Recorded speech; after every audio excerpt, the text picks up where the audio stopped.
Okay, let's go ahead and get started. My name is Joseph Heesier, and I'm the Chief Financial Officer here at the Department of Energy. And on behalf of the department, I want to welcome all of you this afternoon to our presentation on the FY 2016 budget. About a year ago at this time, under the direction of Secretary Moniz, we released a new strategic plan to kind of guide our policies and our programs over the next few years. And just about 2 months ago, we were fortunate enough to receive a full-year appropriation from Congress for the current fiscal year.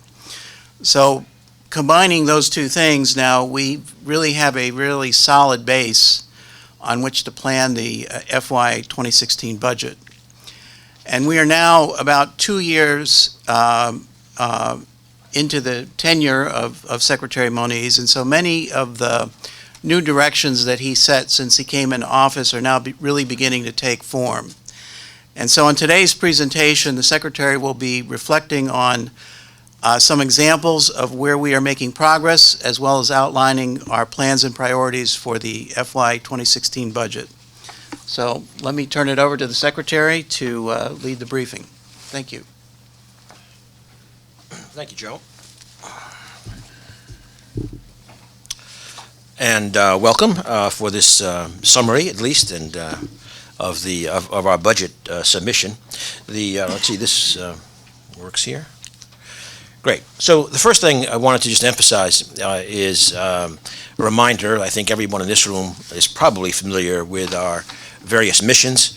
Our nuclear security mission, which you can see in there, is at nearly $13 billion for the request, from the nuclear deterrent to controlling nuclear materials to supporting the nuclear navy.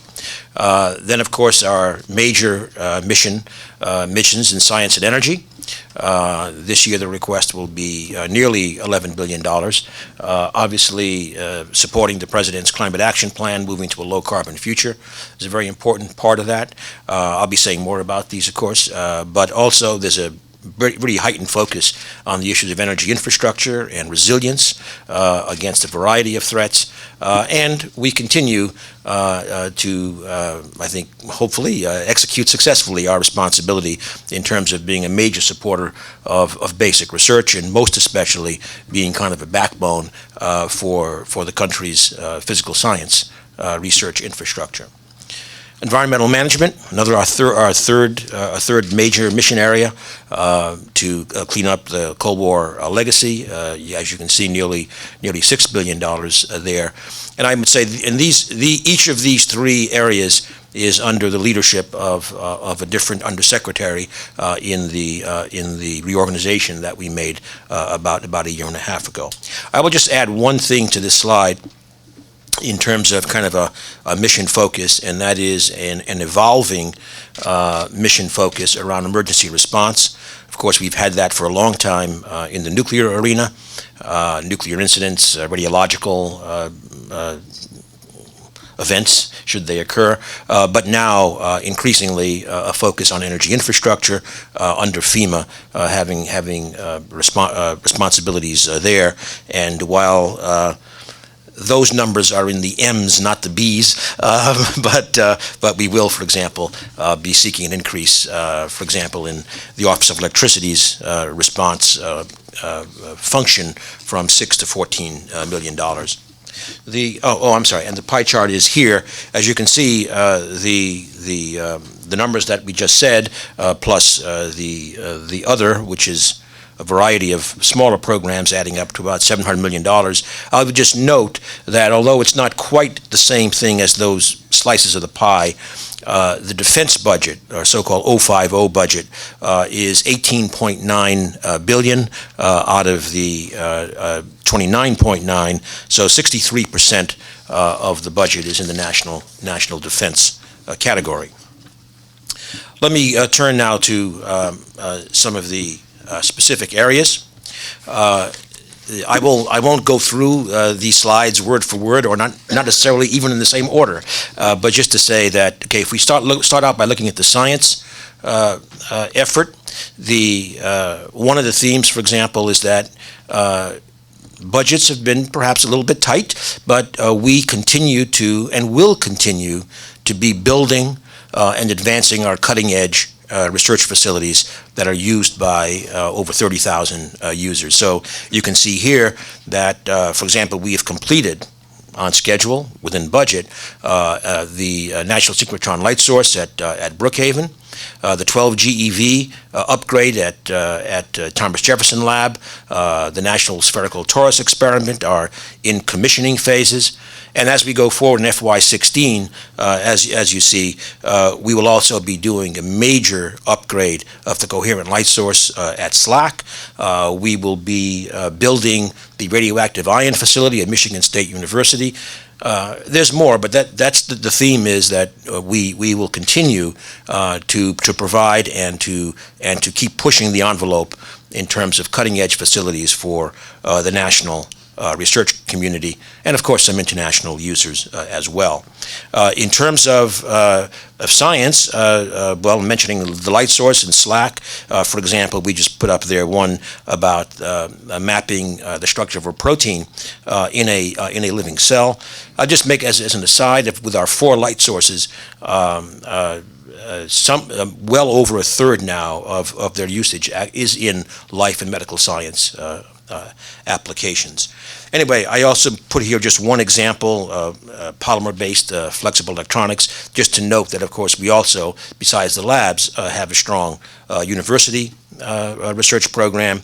And one of the things that we have in the FY15 budget, and so we will be starting to implement under the leadership of the Office of Science, are a set of traineeships kind of modeled basically around the NIH style.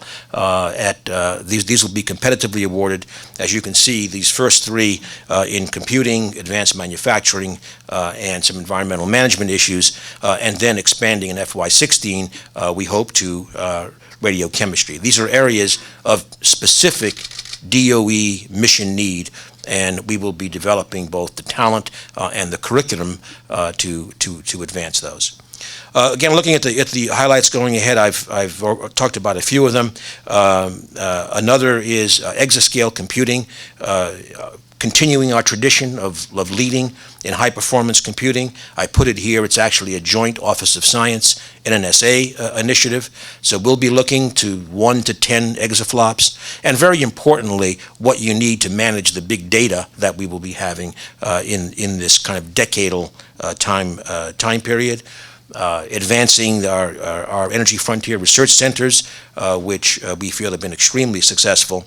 And I want to also point out the development of the long baseline neutrino facility at Fermilab with international partners. And I want to emphasize that because that's a case where the particle physics community came forward with a good long-range plan in the middle of last year, and we're trying to, well, we've at least turned around the budget heading towards an important direction. Finally, and very importantly, going back to the theme of user facilities, it's essentially a full operating funding budget being proposed for FY16. So this is, you see there the budget in the various programs. I think that we've already discussed this. I would just add, in terms of the advanced scientific computing research, you see there a total of $621 million. I would just add to that NNSA has almost exactly the same amount in its advanced computing line. So a 1.2 plus billion. It's a pretty big commitment that we have in advanced computing. Turning to energy, the first thing I'll focus on is developing, enabling the low-carbon economy. This obviously is key in the President's climate action plan, essentially addressing the mitigation focus. And as you can see, if you just scan over this list, it really is an all-of-the-above approach, as the President has termed it, from coal, where we are, this year we will hit 10 million tons of CO2 sequestered, to biofuels, where especially through loan guarantees supplemented by grants, we have moved to get the first essentially commercial cellulosic ethanol facilities move forward. Efficiency, a record year for efficiency standards. Storage, we could go through solar, where costs are coming down. Geothermal, a new direction with Forge, which will look at the underpinnings of engineered geothermal systems. Nuclear, from the recently renewed Innovation Hub, looking at modeling, CASTLE, to continued activity on small modular reactors, etc. And finally, just to emphasize that in the last year, technically 3, but sort of 4, we have really moved forward with solicitations for our loan program across the board, $40 billion of remaining authority, and over these next 2 years, we intend to pursue this aggressively. Looking forward, a few of the items in the budget. One will be a continuation of the very strong focus on manufacturing, proposing 2 new manufacturing institutes. You all saw that the President just a few weeks ago announced a new one on composite materials, and we will be pushing forward with that. Energy efficiency, a major increase in building technologies, but also going back and trying to increase again our weatherization support for low-income housing. On the transportation side, this again will be an area of very, very strong focus. You can see from the budget table each of the 3 major areas: renewables, transportation, and efficiency, getting very, very major boosts in our request. And on transportation, a variety of things, including a new round of super trucks, where we want to go to 100% efficiency improvement in these heavy vehicles. Biofuels, a real focus now shifting towards drop-in fuels. This, of course, is very important also to the military, and in fact, this is a project with DOD and the USDA. And finally, going on, finally on this slide, going on with our renewable energy programs. For example, the Sunshot initiative is really well along towards its 2020 goals, and will be certainly continuing to push that. Continuing in fossil energy, I would say overall the major focus remains that of carbon capture and sequestration, with FY16 proposing to initiate a thrust in natural gas plant, CCS, while going back to the loan program, moving forward towards the issuance of up to $8 billion in terms of fossil energy projects, while lowering CO2. A new proposal, it's not in the DOE budget, it comes from the Treasury, but very much aligned with this, is a new investment tax credit of $2 billion for CCS projects. There are various terms for that which we can describe, and that is complemented by also an expanded sequestration credit for commercial CCUS projects. So this is part of a coordinated approach from technology to tax incentives to get carbon capture and sequestration moving along. Nuclear energy, I already mentioned small modular reactors. This will essentially support the NuScale project moving towards its license applications. A very strong focus on fuels. This is centered at the Idaho Laboratory, our lead lab for nuclear, and an increased focus on the technologies and the beginning of consent-based processes for nuclear waste management. ARPA-E, we are proposing a $45 million increase to $325 million. ARPA-E was established, as many of you remember, in 2009 with ARA funding. approaching 400 projects, and we could say a lot more, but for example, 24 of those projects leading to companies, 4 of those companies being just acquired by large strategic investors. So now at the 5-6 year mark, really beginning to show the impact out there. And the loans I already mentioned in terms of the $40 billion, but another program I want to highlight is we are proposing a loan program for clean energy projects on tribal lands. $11 million, $9 million of which would be credit subsidy, a program that would be run through our established loan program office, but specifically focusing on tribal lands. Now, we also have a strong focus on infrastructure. And a couple of the things was the work we did with New Jersey on a large, seems like an oxymoron, a large microgrid is moving forward to reality in terms of resilience, but also the Quadrennial Energy Review, I think most of you are familiar with. It's focused on energy infrastructure. We anticipate all of the analysis has been completed, putting together the document in the interagency, and expecting to release that later on this month, and it will be a major I think, first of all, a major exposure of the situation with regard to energy infrastructure, identification of the needs and recommendations for going forward. So as we go forward in FY16, certainly, including actually in FY15 this year, we will be hopefully executing many of the recommendations in that document. A few things to highlight. Certainly, the electric grid remains a very important focus of modernizing our energy infrastructure, and we have a major cross-cut in this budget to build on the start we've already made in FY15. There'll be a focus on methane emissions in the transmission, storage, and distribution infrastructure. Another feature, and we have requested a total of about, I think, $63 million for state grants for energy assurance and for reliability.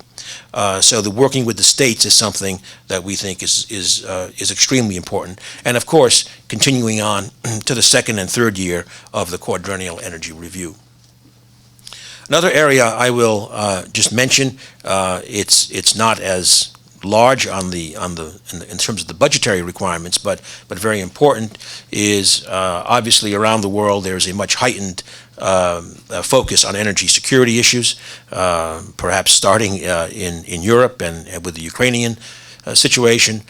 So one of the things that we have done is in the G7 EU context to really map out an energy infrastructure approach reflecting today's market structures.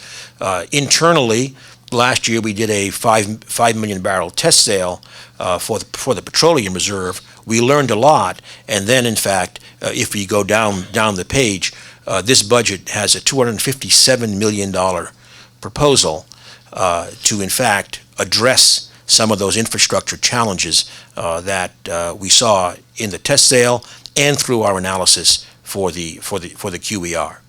And just the last thing I'll just mention is another thing that we accomplished in December was an MOU with Canada and Mexico to initiate improved North American energy data coordination. Our EIA, of course, is the lead in that for us, and that is one of the several drivers that we have for continuing to increase our EIA budget. The EIA plays an absolutely central role for us in our policy development, but also for the industry, frankly, in terms of its continuously improved resolution on a whole bunch of energy issues.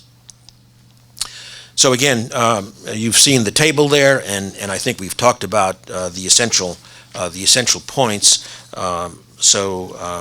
Going on, another point to make is that we continue to build and frankly rebuild our strategic partnership with our laboratories. In many ways, they are so core, of course, to all of our science and technology based missions. And just here would note that, for example, that entails using the labs in perhaps new ways, such as having a team led by Oak Ridge National Laboratory look at the redesign of the uranium facility for NNSA. We'll be to NNSA in a moment. Using our Savannah River Laboratory to look at the technical issues of what happened at WIP, for example. So really bringing them together to address these kinds of problems, but also bringing them together on the front end through, for example, an idea summit that's noted there, to help us design our new major programs going forward. So in this, for example, 10 labs on the cross-cutting grid modernization effort, they were very, very important in their input. The one place I'll mention with some budgetary implications, our laboratory operations board that I formed in 2013 came up with really a first ever systematic inventory of our general purpose infrastructure needs at the laboratories. And so in this budget, we've responded with about $100 million of new investments for starting the long process of what is a multi-billion-dollar issue in terms of building the general infrastructure, and that's about half NNSA and half in the energy and science laboratories. So that's an important direction, complemented by another decision that we took, which is that it's the theory of holes of maintenance. The theory of holes you find yourself in when stop digging. So we have insisted that from now going forward, we will not keep increasing the maintenance load each year. We must at least maintain it constant as we hopefully begin to shrink it. And finally, before turning to the nuclear security, these are 6 of the so-called crosscuts that I mentioned. I've already referred to some of them, like exascale and grid modernization, cybersecurity. Supercritical CO2 is a very promising thermodynamic cycle for high efficiency. Subsurface engineering, these are crosscuts we started in 2015. The energy-water nexus is a new one. There was some work going on, but in terms of getting now this enterprise-wide approach, a new one going forward, and one that I might say has got tremendous interest from our international partners. So, if we can now switch from science and energy to nuclear security, we will start with the deterrent part of the program. In terms of accomplishments, we should always remember to start with another year of a certified, safe, and reliable deterrent without nuclear testing. And that's now more than 2 decades. I always want to remind people to not forget how remarkable this is with a new science-based program invented literally 20 years ago for this purpose.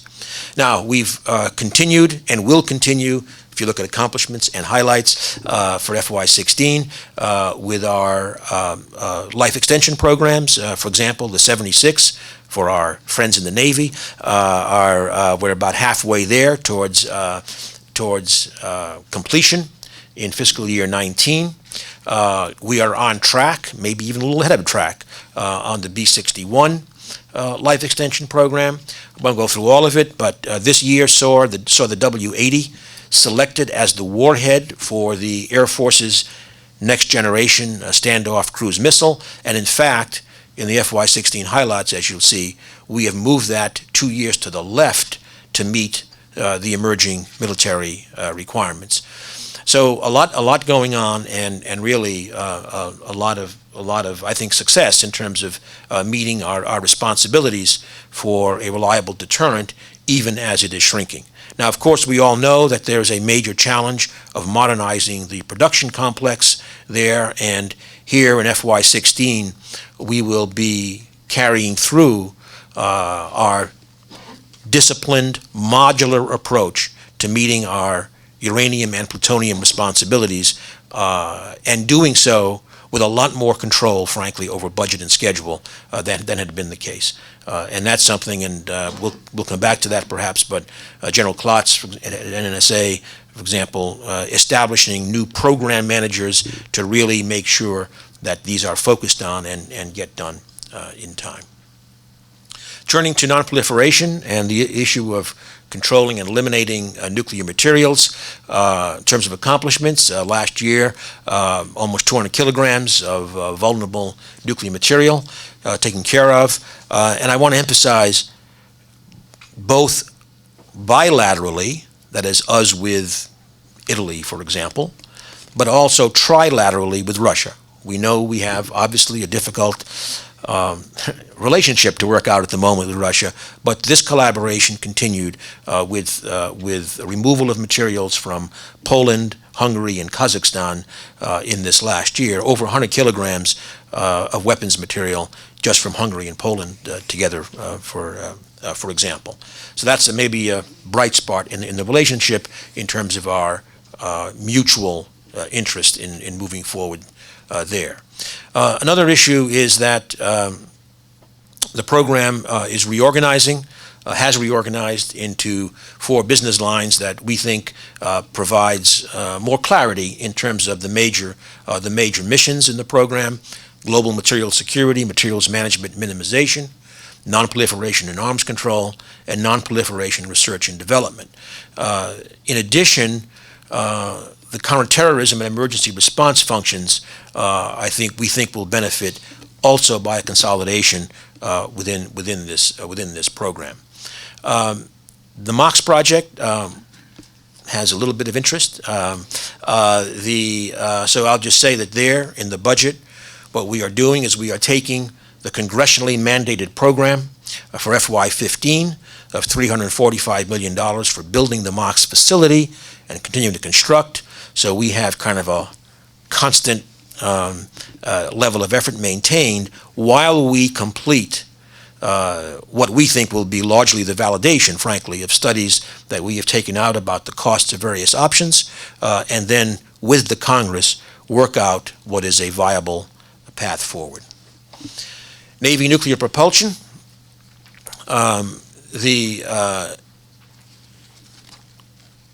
Admiral Richardson will insist that we talk about the 2 million miles steamed safely, but very, very importantly, advancing towards the Ohio-class replacement, and as you see in FY16, substantial investment in that replacement reactor, moving forward on the spent fuel issues that the Navy is dealing with, but also back to the accomplishments, delivering the first unit for the next generation Gerald Ford class aircraft carrier reactor.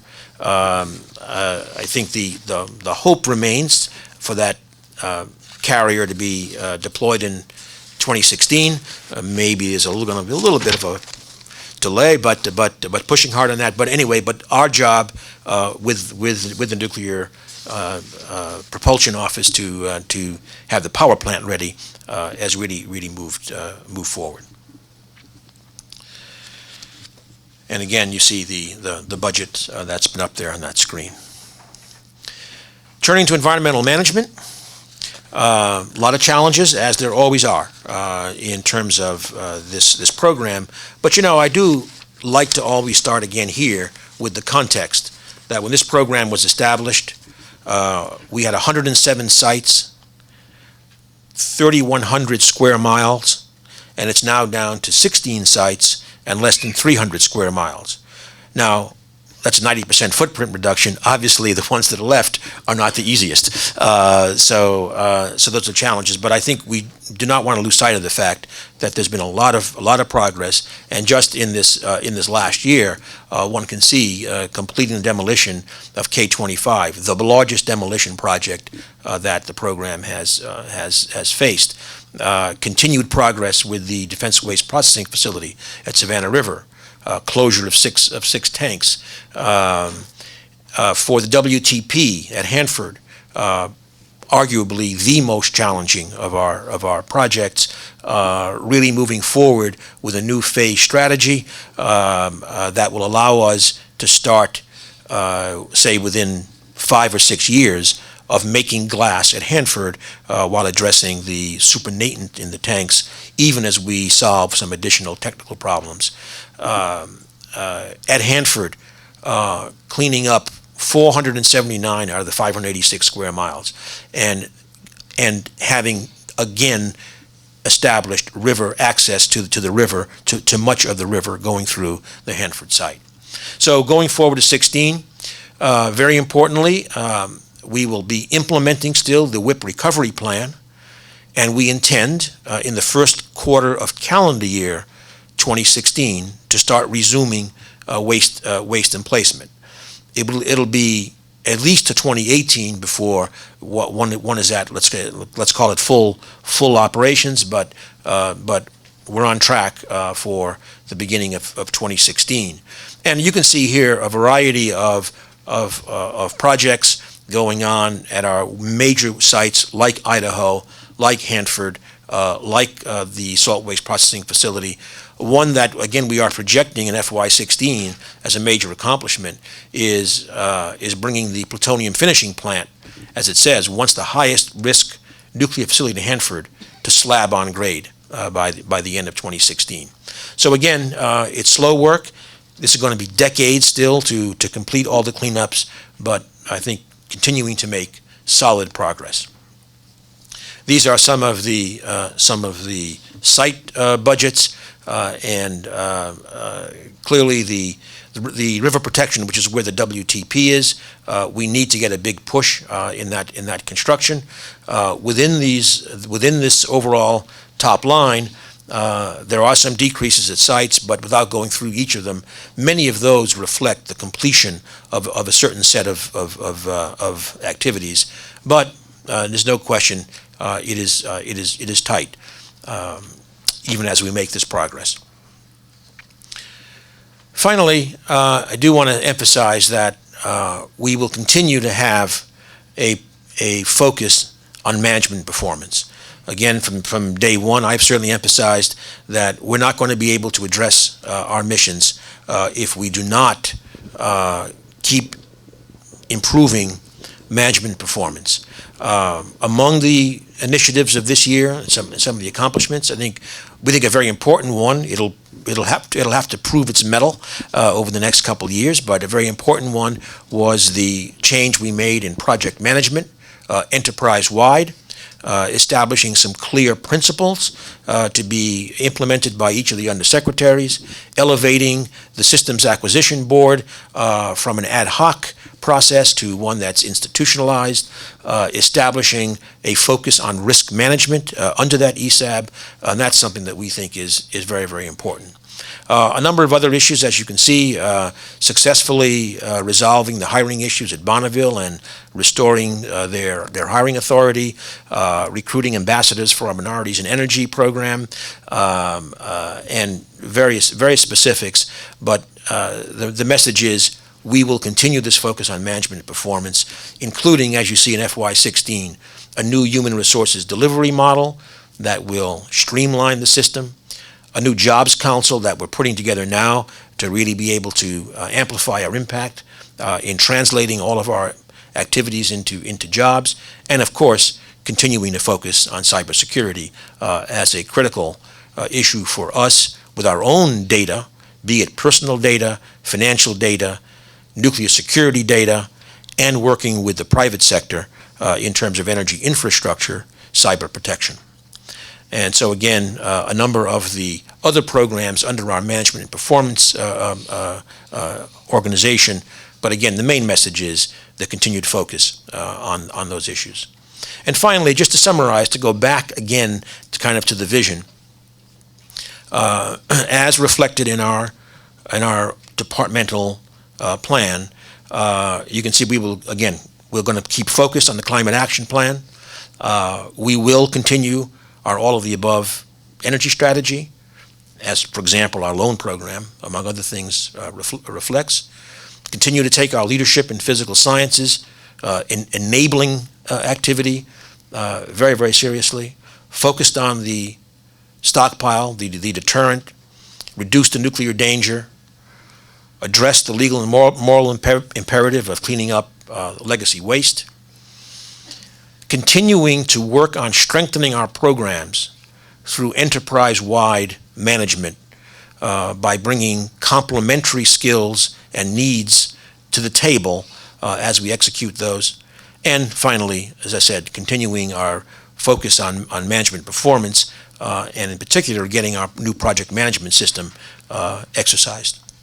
So with that, that's hopefully a good overview of our budget, and I think we're open for some Q&A. And I will call on many of my colleagues here to answer some of those questions.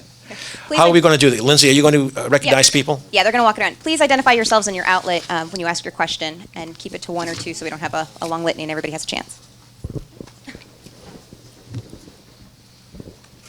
Dave Kramer, Physics Today. Everything in the Office of Science except for fusion has been increased. Fusion has been cut 10%.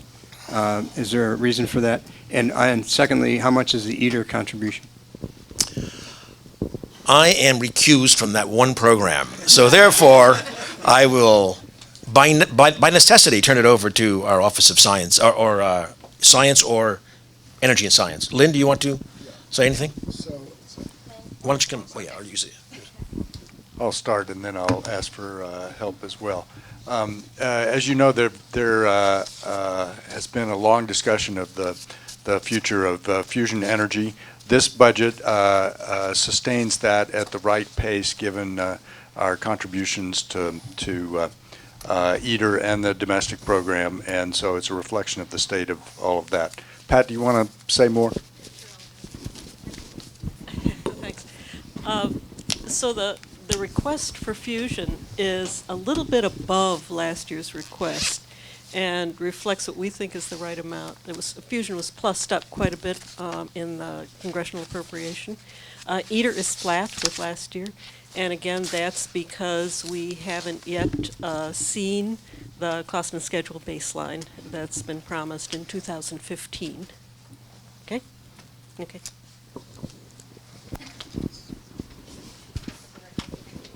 Elaine Hiruo Platts, you mentioned that one of the focuses this year will be on beginning a consent-based siting process or program. Could you give us some more details on what's going to be involved on that, and perhaps how much you're requesting for that effort?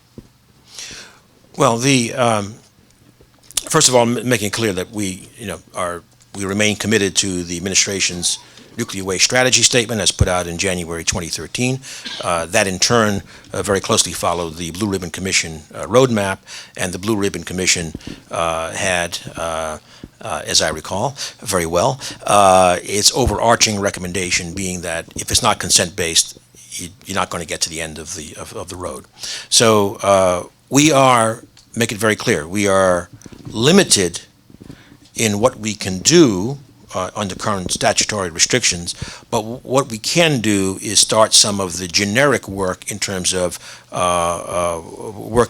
going out with and talking with communities about the kinds of approach that we will take. So this is not a large not a large budget number.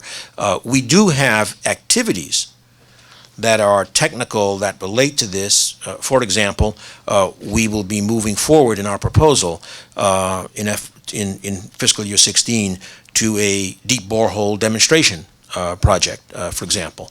But in terms of the consent base, again, we are limited, and it's more in terms of beginning the processes and designing processes that we would use if we could move forward.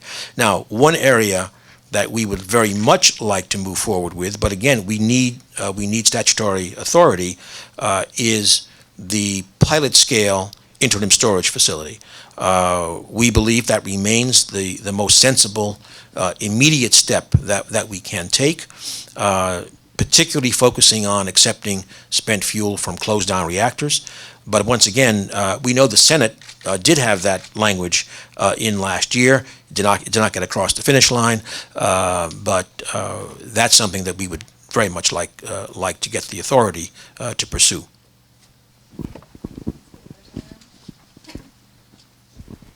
Hi, Mr. Secretary. My name is Dan Zach. I'm normally a reporter for the Washington Post, but I'm on leave to write a book about nuclear weapons activism and the somewhat paradoxical nature of our nuclear weapons policy. And my question is about the NNSA, if you couldn't guess. I just want to make sure I'm interpreting the numbers correctly. So you have, it's showing kind of an increase in funding in non-proliferation, but if you kind of take out all of the programs that have been moved from elsewhere, the things that have already been allocated, and you take into account the 3 offices that get moved under global material security, it looks like there's actually a decrease in non-proliferation funding. And I'm just looking for someone to kind of correct me on that or kind of tell me what I'm missing. I believe it's actually more like constant in those, but Okay. Frank or Ann, do you want to? I'll start then, Ann can correct me to 100%. Frank, use the microphone. Okay. I'll start, and then Ann can correct me to 100%.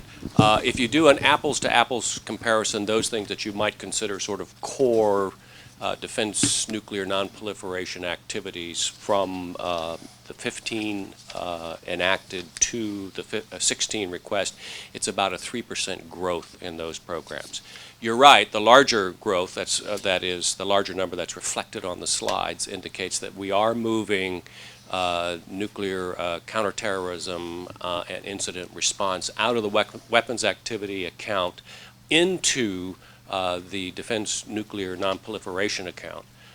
That seems to make sense to us because we're looking at that mission space as we look not just towards the tomorrow, but over the horizon in the future, to being sort of a spectrum that moves from protect to counter to respond, and it makes sense that we have all those gathered together in one organization, which we have done, as the Secretary pointed out, but also in one budget category. In fact, just looking at the tables, so the overall program increase is nearly 400 million, and those the nuclear counterterrorism activities being moved in are about 260 million of that 400.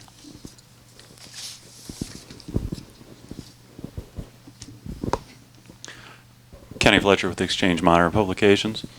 I'd like to follow up on WIP a little bit. I believe in the budget it states that the Accident Investigation Board report will be out in the first quarter of 2015. Can you give a date for when you expect that report out? Any insight and perhaps what's being found as to the root cause of WIP and some of the details from the report? Well, I think it's very close. David, you want to give any more precise? No, this is very close. It will be out in this quarter.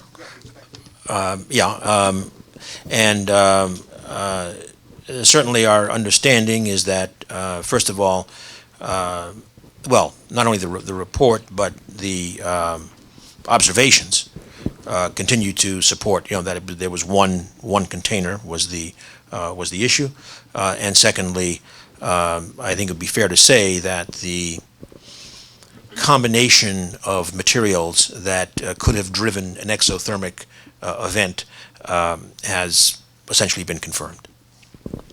Hi, Mr. Secretary. Ari Nader from Bloomberg BNA. I had a two-part question for you. Keystone comments are due to the State Department today. Does your agency plan on commenting? And my second question is not to be cynical, but under a divided Congress, Congress, we've seen a lot of these budget requests haven't had too much success. So I guess my point is, what's the point of this exercise, given the Republican-controlled Congress? Well, which should I start with? Your choice. Well, if your question were, have we sent comments to state, the answer would be not yet. Can you say, elaborate what you might say? What you're going to say? There's still several hours left. No, so look, seriously, we do anticipate submitting comments for the national interest determination. Obviously, as a matter of practice, we don't share details on internal pre-decisional discussions, but we will be submitting comments, yes. With regard to the budget, well, we'll see. Now, obviously, first of all, the President has emphasized that there are proposals in the budget to pay for the extra funding. Those will probably generate a lot of discussion, I think the president would be prepared to discuss that. But it's not. It is it is paid for. B, it is also the case that there have been many members of Congress, including some prominent Republican members in the Senate in particular, who have been calling loudly for the end of sequestration. That's particularly on the national defense side, and obviously they and we believe that if I stay on the defense side, that the sequestration cap does not allow us to responsibly meet all of our national security obligations. On the civilian side, if you like, it's also the case that we are, and the president, I think, was very straightforward, that we are underinvesting in the things that we need to do, whether it's in education, whether it's infrastructure. We have a particular love of energy infrastructure, but infrastructure more broadly, that these are investments that are going to grow the economy and the middle class. So I think the discussion will be joined in terms of the wisdom of these investments. And I might say that applies for nuclear security, it applies for energy and science, the science backbone of our country, but it also applies to getting on at a reasonable pace with our responsibility to clean up the Cold War mess. So we're prepared to defend this budget.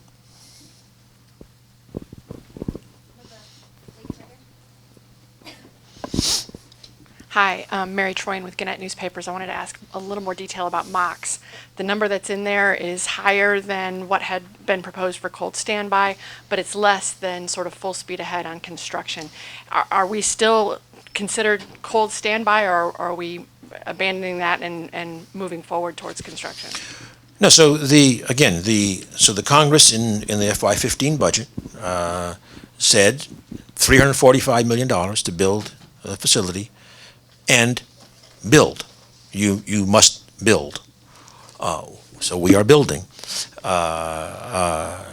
We are building slowly because $345 million, as we've always said, is really not enough to pick up the pace and complete the facility in a reasonable amount of time. So in this budget, what we've said is we have contracted with Aerospace Corporation to complete the analyses of options. Again, we'll see what comes back. Personally, I would be surprised if we find anything that is dramatically different from our first internal analysis, but that, of course, remains to be seen. So we have put forward in the budget a continuation budget. This is what the Congress put forward. We'll stay with that as we complete these analyses, and then presumably, in light of that, work with the Congress in terms of finalizing an FY16 budget. Mr. Secretary? Anne Marie Ria with Fox News Channel. Can you talk a little bit about your vehicle technology goals, especially with respect to electric vehicles? Yes. Well, we have this umbrella that we call EV everywhere, and that's kind of what we are advancing in large part here. A major focus, for example, remains on continued progress on getting the battery costs down. There's been tremendous progress in the last years. Now, the office, and Dave Danielson can elaborate if he wishes, but the office has, I've got to be careful now what this is. This is a modeled at volume production. That's given what we have today, and you scale it up to a large commercial scale manufacturing.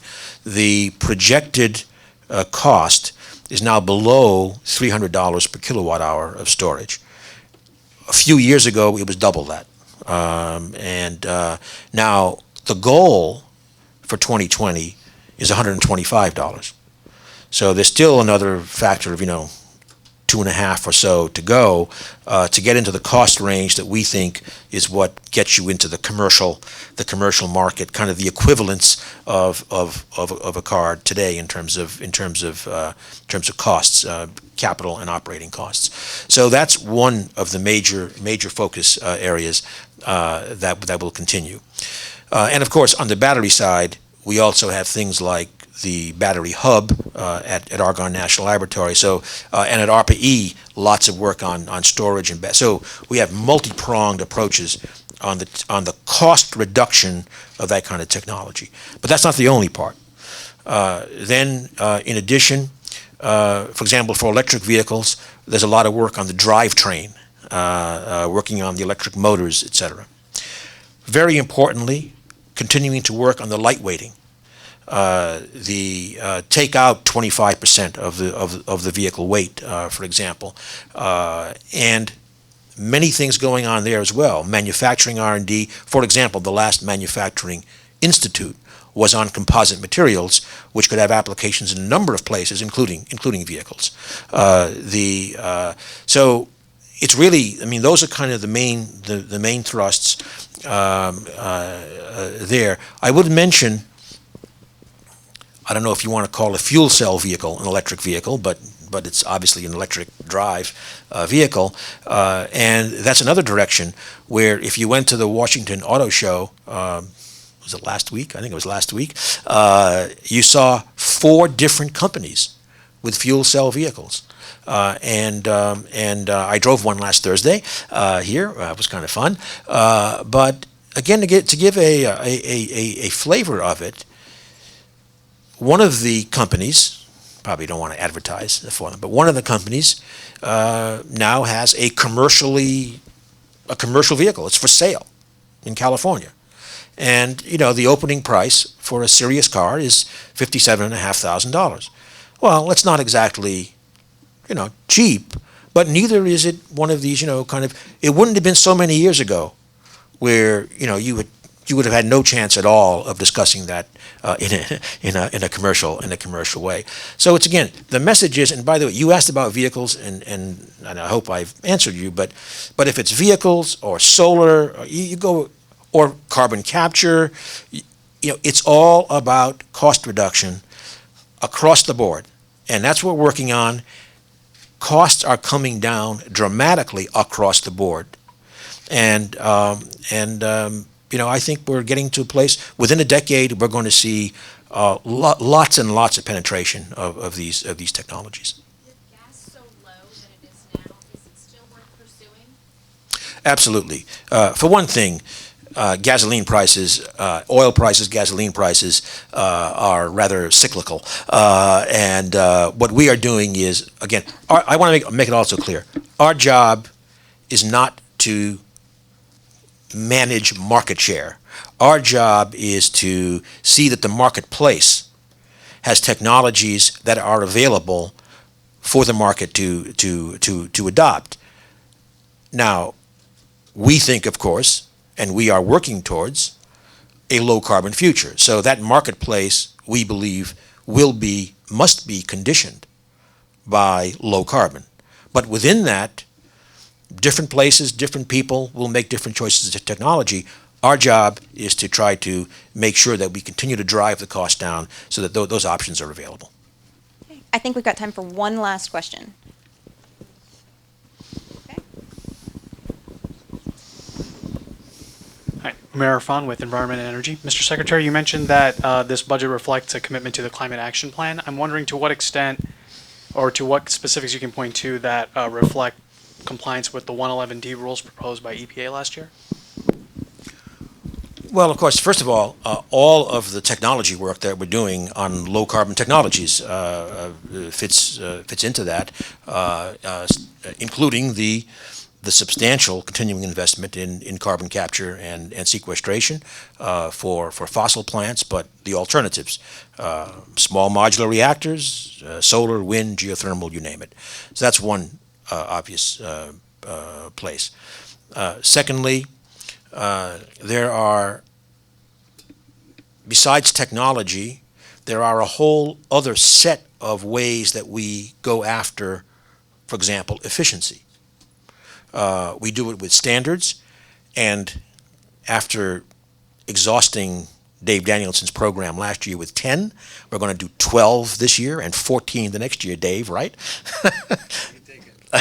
But also another direction that Dave's program, EERE, pursues is just using essentially the convening power that we have. So things like the Better Buildings Challenge, where we just announced a whole bunch of new members, for example. So these are companies that are fundamentally, pledging aggressive targets, generally meeting them or exceeding them. And what we do is we help provide kind of a branding and a way of sharing best practices. So that's a whole different approach to efficiency, which is one part of the equation, of course, in the power plant rules. So anyway, so it's a whole broad set of approaches. So Lindsay, are we done? Okay. Well, thank you very much for your participation.